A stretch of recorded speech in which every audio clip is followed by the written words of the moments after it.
Praise the lord, హల్లెలూయా. దేవుని నామానికి మహిమ కలుగును గాక. నేటి దేవుని మాట అనే శీర్షిక కోసం వేచి ఉన్న మీ అందరికీ కూడా యేసయ్య శక్తి కలిగిన నామంలో వందనాలు తెలియజేస్తూ ఉన్నాం. బాగున్నారా? నిజమే, దేవుడు మనల్ని కాచి కాపాడుతూ ప్రతిరోజు ఒక నూతనమైన దినాన్ని చూడడానికి దేవుడు ఎంతో సహాయం చేస్తూ ఉన్నాడు. గొప్ప దేవునికి మహిమ కలుగును గాక. మరి ఈరోజు నేటి దేవుని మాట అనే శీర్షికలో దేవుడు మనకి ఇవ్వబోతున్న మాటను ఒక్కసారి చూద్దాం. 37వ దావీదు కీర్తన 19వ వచనం చదువుతూ ఉన్నాను. మీరు కూడా ఒక్కసారి చూడండి.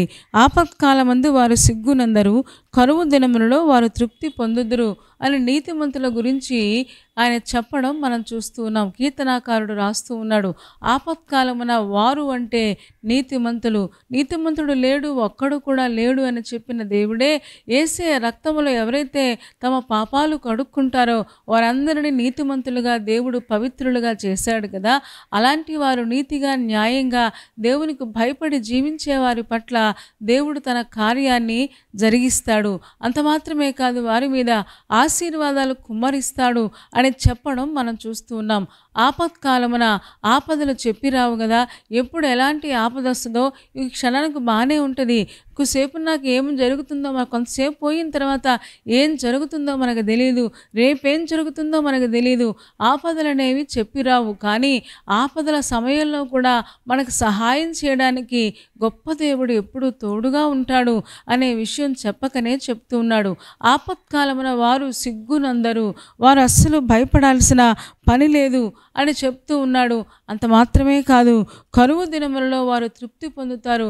కరువు దినాలు, ఆపద దినాలు, లేకపోతే రకరకాల దినాలు కదా, కష్ట సమయాలు, అనారోగ్య సమయాలు, వీటన్నిటి విషయంలో దేవుడు తన పిల్లలను జాగ్రత్తగా చూసుకుంటాడు. ఒక తల్లి ఎలాగైతే బిడ్డలను చక్కగా చూసుకుంటుందో, తల్లిదండ్రులు ఎలాగైతే కంటికి రెప్పలా కాపాడుతారో, దేవుడు మనల్ని కూడా కంటికి రెప్పలా కాపాడే గొప్ప దేవుడు. కాబట్టి మనం గొప్ప దేవుడిని కలిగి ఉన్నాం గనుక భయపడాల్సిన పని లేదు. మనం దేవుని మీద ఆనుకొని విశ్వాసంతో సాగిపోతే చాలు, దేవుడే మనకు సహాయం చేస్తాడు. ఆపద దినాలు వచ్చినా, కరువు దినాలు వచ్చినా మనకు తృప్తిని, నెమ్మదిని, ఏమంటే కరువు అంటే తినడానికి తిండి లేకపోవడం కదా, అలాంటి సమయాలలో కూడా దేవుని పిల్లలు తృప్తిగా ఉంటారంట. ఆ తృప్తిని దేవుడు ఇస్తాడు. అంటే దేవుడు తన పిల్లల్ని చక్కగా పోషిస్తాడన్నమాట.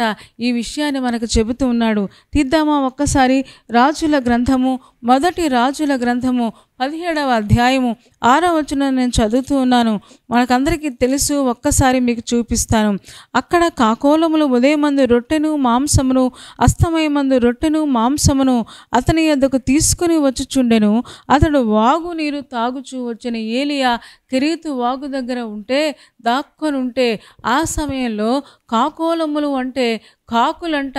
ఎవడు మరి ఎన్ని కాకులో మనకు తెలియదు. కాకోలములు అంటే చాలా కదా. ఆ కాకులన్నీ కూడా ఆ రొట్టెను మాంసాన్ని రాజుగారి ఇంటిలో తప్ప ఎక్కడా భోజనం లేదు ఆ రోజుల్లో. ఎందుకంటే వర్షం కురవలేదు, కరువు చాలా ఉంది, పశువులకు గడ్డి కూడా లేదు. అలాంటి సమయంలో ఈ కాకోలాలన్నీ రొట్టెను మాంసాన్ని తీసుకుని వచ్చి ఏలియాకు దగ్గరగా పెట్టడం మనం చూస్తున్నాం. కాకి ఎవరికైనా పెడుతుందా చెప్పండి? కాకి సర్వభక్షకి అంటారు కదా, అన్ని రకాల పదార్థాలు తినేస్తుంది కదా. కానీ అలాంటి కాకులను ఆ దేవుడు ఆజ్ఞాపించాడు. అక్కడ నా సేవకుడున్నాడు, పట్టుకొని వెళ్ళండి అని చెప్పాడు. ఆ రొట్టెను మాంసాన్ని, ఏమండి ఆ విందు భోజనాన్ని తీసుకొని వచ్చి ఆ ఏలియాకి ఇవ్వడం మనం చూస్తూ ఉన్నాం. నాకు అనిపిస్తుంది, అవి నోట కరుచుకొని వస్తాయి కదా, మధ్యలో తినాలనిపిస్తే, మధ్యలో మింగాలనిపిస్తే, ఏమండి తెలియకుండానే ఆ లోపల లాలాజలమై ఉంటాయి కదా, ఊరుతూ ఉంటుంది కదా, లోపల ఉంచుకోలేం కదా. కానీ దేవుడు ఆజ్ఞాపించాడు. అంటే లోపల ఉన్న వాటి యొక్క అవన్నీ కూడా కంట్రోల్లో ఉన్నాయన్నమాట. ఆ భాగాలన్నీ కంట్రోల్లో ఉన్నాయి. నేరుగా తీసుకొని వచ్చి ఏలియాకి ఇవ్వడం మనం చూస్తూ ఉన్నాం. ఎందుకంటే కరువు దినములలో వారు తృప్తి పొందుతారు. వారు అంటే దేవుణ్ణి నమ్ముకున్న పిల్లలు, విశ్వాసులు, లేకపోతే నీతిమంతులు. వాళ్ళు తృప్తిగా ఉంటారు, హాయిగా ఉంటారు. అంటే కరువు దినాలైనా, ఆపద దినాలైనా, ఏ దినాలైనా భయపడరు. ఎందుకంటే ఎందుకంటే మన దేవుడు భూత భవిష్యత్ కాలానికి ఆయన సరిపోయిన వాడు, వర్తమాన కాలానికి ఆయన సరిపోయిన దేవుడు గనుక వారు దేనికి భయపడరు అనే విషయం మనం చూస్తూ ఉన్నాం. కొంతకాలమైన తర్వాత ఆ వాగు నీరు ఎండిపోయిందంట. ఎందుకంటే ఏలియా ప్రార్థన చేశాడు. ఆ ప్రార్థించిన ఎఫెక్ట్ మొదట ఏలియా మీదే పడింది. ఎందుకంటే వర్షం పడకూడదు అని ప్రార్థన చేశాడు. దేవుడు ఆకాశాన్ని బిగించాడు, అందుకనే వర్షం పడలేదు. వాగు నీరంతా ఎండిపోయిందంట. ఎండిపోతే దేవుడు మరొక మార్గాన్ని ఏలియాకి సిద్ధం చేసినట్లుగా మనందరం చూస్తూ ఉన్నాం. దేవుడు తన పిల్లల్ని ఎప్పుడూ కూడా పోషించేవాడు. కేవలం ఏలియానే కాదండి. 18వ అధ్యాయము 13వ వచనము, రాజుల మొదటి గ్రంథము 18:13 చదువుతూ ఉన్నాను. మీరు కూడా ఒక్కసారి చూడండి. యెజబెలు యెహోవా ప్రవక్తలను హతము చేయుచుండగా నేను చేసినది నా ఏలినవాడమైన నీకు వినబడినది కాదా?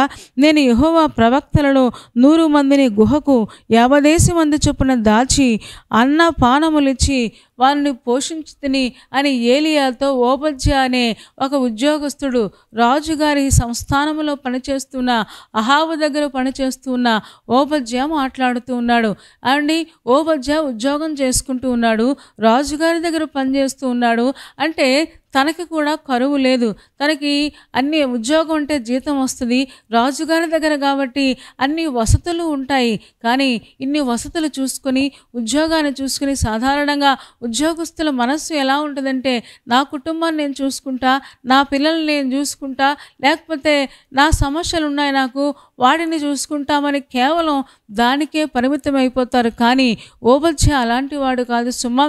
ఓబద్యా నేను బాగున్నాను, నాతో పాటు నేను బాగున్నట్టే నాతో పాటు ఉన్నవారందరూ కూడా బాగోవాలి అని ఆలోచించే గొప్ప మనస్సు కలిగిన ఓబద్యా అతనంట ఆ కరువు దినాలలో యెహోవా ప్రవక్తలను, కేవలం ఏలియా మాత్రమే కాదు, కర్మెలు ప్రాంతంలో ఉన్న ఆ ప్రవక్తల బడులలో ఉన్న ఆ యెహోవా ప్రవక్తలందరినీ కూడా యెజబెలేమో చంపించేద్దాం చూస్తూ ఉంటే వాళ్ళందరినీ గుహకు 50 మంది చొప్పున 100 మంది చొప్పున దాచి వాళ్ళందరికీ అన్నపానములిచ్చి పోషించి తిని అన్నం పెడుతున్నాడు. 3 పూట్ల చక్కగా భోజనం పెడుతూ ఉన్నాడు, పోషిస్తూ ఉన్నాడు. అంత మాత్రమే కాదు, వాళ్ళ చుట్టూ ఒక ప్రొటెక్షన్గా దేవుడు తన మంచి స్థితిలో ఉన్నాడు కాబట్టి ఇతరులకు కూడా మేలు చేయాలి.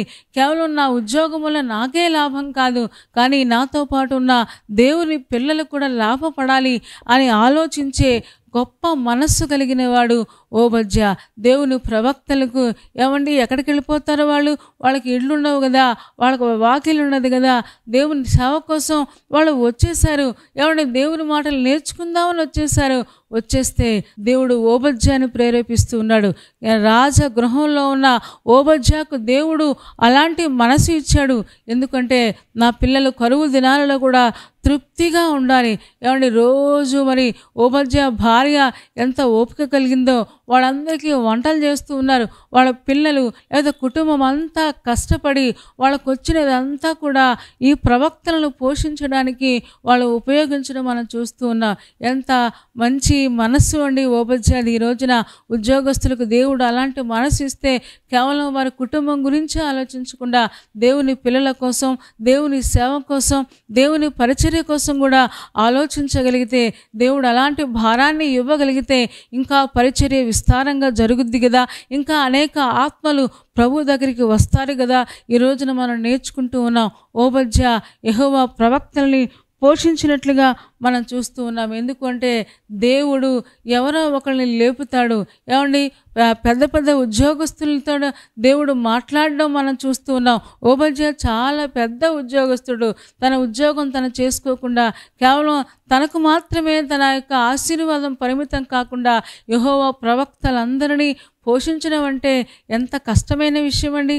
వచ్చిన డబ్బులంతా దానికే వెళ్ళిపోతాయి కదా, వచ్చిన కష్టమంతా దానికే వెళ్ళిపోద్ది కదా. ఒకవేళ ఈ సంగతి రాజుగారికి కానీ యెజబెలుకి కానీ తెలిస్తే, యెజబెలు ఒకవేళ ఉద్యోగంలోంచి కూడా అతను తీసేయచ్చు కదా. ఓబద్యా ఇక ఉద్యోగం మాత్రమే కాదు, తన ప్రాణాన్ని కూడా తీసేస్తాడు. తన కుటుంబానికి కూడా చాలా ముప్పు ఉంది. అయినా సరే తెగించి యెహోవా ప్రవక్తలను పోషించాడు ఓబద్యా. ఈరోజు రోజున విశ్వాసులకు దేవుడు అలాంటి తెగింపును అనుగ్రహించునుగాక. ఓబద్యా తెగించాడు. ఏమండి, యెహోవా ప్రవక్తలందరూ, దేవుని సేవకులందరూ పోషించబడ్డం, వాళ్ళ సజీవంగా ఉంచబడ్డం, వాళ్ళ తృప్తిగా ఉండడం మనం చూస్తూ ఉన్నాం. ఆయన పరిచర్య చేసేవాడిని దేవుడు ఎప్పుడు మర్చిపోవడానికి ఆయన అన్యాయస్తుడు కాదు అని లేఖనం తెలియచేస్తుంది. కాబట్టి మనం నేర్చుకుంటూ ఉన్నాం. ఆపత్కాలమున వారు సిగ్గునందరూ. అంత మాత్రమే కాదు, కరువు దినాలలో వారు తృప్తి పొందుతారని లేఖనం తెలియచేస్తుంది. యెహోవా ప్రవక్తలు ఏమంటే దేవుని సేవ కోసం వచ్చేస్తే దేవుడు వాళ్ళని పోషించడం మనం చూస్తూ ఉన్నాం. దేవుడు కాకినైనా ప్రేరేపించవచ్చు, జంతువునైనా ప్రేరేపించవచ్చు, ఏ మనిషినైనా దేవుడు ప్రేరేపించి దేవుని సేవకులను పోషించడం మనం చూస్తూ ఉన్నాం. దేవుని బిడ్డలను పోషించడం మనం చూస్తూ ఉన్నాం. దేవుని బిడ్డలను దేవుడు ఎప్పుడూ కూడా విడిచిపెట్టేవాడు కాదు. ఉన్నతోద్యోగులను కూడా రేపి ఆయన వారి ద్వారా ఆ పని చేయించగలడు. ఈ రోజున మనం నేర్చుకుంటూ ఉన్నాం. ఆపత్కాలాలు వస్తాయి, ఆపదలు వస్తాయి, కరువు దినాలు వస్తాయి, కష్ట సమయాలు వస్తాయి, అనారోగ్య సమయాలు వస్తాయి. ఏ సమయమైనా సరే దేవుడు మనకు తృప్తిని, ఆనందాన్ని, సంతోషాన్ని కలుగజేస్తాడని లేఖనం ద్వారా మనం నేర్చుకుంటూ ఉన్నాం. ఎస్తేరు గ్రంథము 4వ అధ్యాయము 14వ వచనం కూడా ఒకసారి మనం చూద్దామా? ఎస్తేరు గ్రంథంలో మనం చూస్తాం. 4వ అధ్యాయము 14వ వచనం నేను చదువుతూ ఉన్నాను, మీరు కూడా ఒక్కసారి చూడండి. అక్కడ ఎస్తేరు అంటది, మొర్దెకైకి యూదులందరికీ కూడా చంపించేయాలని చట్టం చేస్తే ఆ చట్టం తర్వాత ఎస్తేరు అంటది, నేను ఇంకా రాజుగారి దగ్గరికి వెళ్ళలేదు, వెళ్తే ఆ రాజుగారు కోపానికి నేను గురవుతాను అంటే మొర్దెకై అంటాడు 4:14, నీవు ఈ సమయమందు ఏమీ మాటలాడక మౌనముగా ఉన్న ఎడల యూదులకు సహాయమును విడుదలయు మరి యొక్క దిక్కు నుండి వచ్చును గాని నీవును నీ తండ్రి ఇంటి వారును నశించుదురు. నీవు ఈ సమయమును బట్టి రాజ్యానికి వచ్చేవేమో ఆలోచించుకో అని చెప్పడం మనం చూస్తూ ఉన్నాం. అంటే మొర్దెకైకి ప్రగాఢంగా విశ్వాసం ఉంది. ఏంటి అంటే యూదులకు ఎలాగైనా సహాయం వస్తుంది, యూదులకు ఎలాగైనా విడుదల వస్తుంది. ఆ సహాయము విడుదల ఎందుకంటే దేవుడు పైనుంచి ఏదో రకంగా కార్యాన్ని చేస్తాడు. కానీ ఈ సమయం కోసమే నువ్వు రాణి అయ్యావేమో ఒక్కసారి జ్ఞాపకం చేసుకో. ఒకవేళ నువ్వు కానీ చర్యలు తీసుకోకపోతే నీవును నీ ఇంటి వారును నశిస్తారు అని చెప్పడం మనం చూస్తూ ఉన్నాం. ఏదో రకంగా దేవుడు తన పిల్లల విషయంలో శ్రద్ధ తీసుకుంటాడు. ఏదో రకంగా దేవుడు తన పిల్లల్ని పోషిస్తాడు. ఏదో రకంగా దేవుడు తన పిల్లల్ని కాపాడతాడు.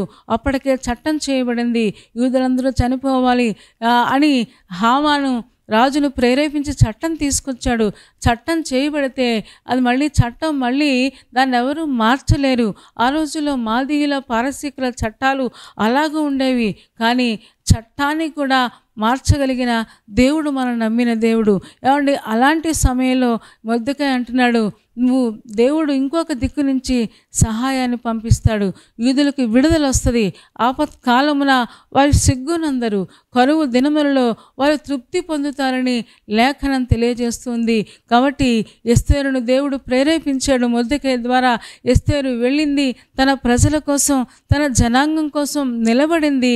దేవుడు గొప్ప కార్యాన్ని చేసినట్టుగా మనం చూస్తూ ఉన్నాం. ఈరోజున విశ్వాసులంగా దేవుడు మనకు కూడా అదే చెప్తూ ఉన్నాడు. ఆపత్కాలాలు వచ్చినా, కరువు దినాలు వచ్చినా బెంగపడకుండా, భయపడకుండా ఆయన మీద ఆనుకోగలిగితే తప్పకుండా దేవుడు మనకు విడుదలిస్తాడు. దేవుడు మనకి న్యాయాన్ని జరిగిస్తాడు. మనం తృప్తి పడేలాగా దేవుడు సహాయం చేస్తాడు. దేవుడు ఎవరినైనా ఉపయోగించుకోగలడు. మన శత్రువును కూడా ఉపయోగించుకొని మనకు సహాయం చేయగలిగిన గొప్ప దేవుడు ఆయన. ఎందుకంటే సర్వాధికారి కదా. ఆయన యెహోవా రాజ్యం చేస్తూ ఉన్నాడు, అన్నిటి మీద ఆయన రాజ్యం చేస్తూ ఉన్నాడు గనుక ప్రతిదీ కూడా ఆయన చేతిలో ఉంది గనుక ఈ రోజున ఆయన మీద ఆనుకుందాం. కంగారు పడకుండా, భయపడకుండా, ఆందోళన పడకుండా, విచారించకుండా యేసయ్య వైపు మనం చూద్దాం. తప్పకుండా మన ఆపద కాలములో, అలాగే మన కష్ట సమయాలలో మనకు సహాయం చేసే గొప్ప దేవుడు ఉన్నాడన్న ధైర్యంతో మనం ముందుకు సాగుదాం. అట్టి కృప దేవుడు మనందరికీ దయచేయునుగాక. తలలు వంచండి, కళ్ళు మూసుకోండి. చిన్న మాట ప్రార్థన చేద్దాం. పరిశుద్ధుడా, ప్రేమ కలిగిన మా తండ్రి, నీ పాదాలకు వందనాలు, స్తోత్రాలు చెల్లిస్తూ ఉన్నాం. నువ్వెంత మంచి దేవుడము నాయన. ఆపత్కాలమున నీతిమంతులు సిగ్గునందరు అని, ఆపత్కాలం కరువు దినాలలో తృప్తిగా ఉంటారని మీరు సెలవిచ్చిన మాట కోసం మీకు వందనాలు. నిజమే, నీ మీద ఆధారపడిన వాళ్ళు, నీతిగా న్యాయంగా జీవించే విశ్వాసులను నీవెప్పుడూ విడిచిపెట్టవు నాయన. వాళ్ళని పోషించడానికి నువ్వు ఉన్నతోద్యోగులను కూడా మీరు ప్రేరేపించగలరు, అద్భుతాలు చేయగలరు, రాజులను ప్రేరేపించగలరు. అంత మాత్రమే కాదు, ఒక పక్షి కూడా నాయన, కాకి కూడా ఏలియాకు ఆహారం తీసుకొచ్చినట్లుగా మీరు చేశారు తండ్రి. మీకు అసాధ్యమైంది ఏది లేదు గనుక మీ మీద ఆధారపడడం, మా విశ్వాసంలో ముందుకు సాగడం, ఆందోళన పడకుండా, బెంగ పడకుండా, విచారపడకుండా, మా పోషణ ఎలాగా అని తండ్రి మేము విచారించకుండా నీ మీద ఆనుకోవడం మాకు నేర్పించమని ప్రార్థిస్తూ ఉన్నాం. చేరి వచ్చిన ఒక్కొక్క విశ్వాసిని దీవించుము. బాధల్లో, శ్రమల్లో, వేదనలో ఉన్నవారిని కనికరించండి. పరీక్షలు రాస్తున్న వారికి విజయము దయచేయము తండ్రి. బలహీనతలో ఉన్నవారిని ముట్టి స్వస్థపరచండి. పెళ్లి రోజు, పుట్టినరోజు జరుపుకుంటున్న వారిని తండ్రి నాయన తండ్రి మీరు శ్రేయస్కరమైన ఆశీర్వాదాలతో నింపి పంపించుము. యేసయ్య నామములో ప్రార్థించి వేడుకొనుచున్నాము తండ్రి. ఆమేన్. ఆమేన్ చెప్పారు కదా అందరూ. చాలా సంతోషం. చాలా ఓపికగా, శ్రద్ధగా దేవుని యొక్క వాక్యాన్ని మీరు వింటూ ఉన్నారు. మిమ్మల్ని బట్టి మేము కూడా సంతోషిస్తూ ఉన్నాం. కార్యక్రమం మీకు నచ్చితే లైక్ చేయండి, షేర్ చేయండి, కామెంట్ కూడా పెట్టండి. ఇంకా ఈ ఛానల్ని సబ్స్క్రైబ్ చేసుకోకపోతే డాక్టర్ స్పర్జన్ యూట్యూబ్ ఛానల్ని సబ్స్క్రైబ్ చేసుకోండి. తద్వారా నోటిఫికేషన్స్ అన్నీ మీకు వస్తాయి. మా కార్యక్రమాలన్నీ మీరు చూడొచ్చు. సరేనా అండి? దేవుని చిత్తమిత మరలా రేపు ఉదయం మళ్ళీ కలుసుకుందాం. అప్పటి వరకు దేవుని మహాకృప మనందరికీ తోడే ఉండునుగాక. ఆమేన్, ఆమేన్, ఆమేన్.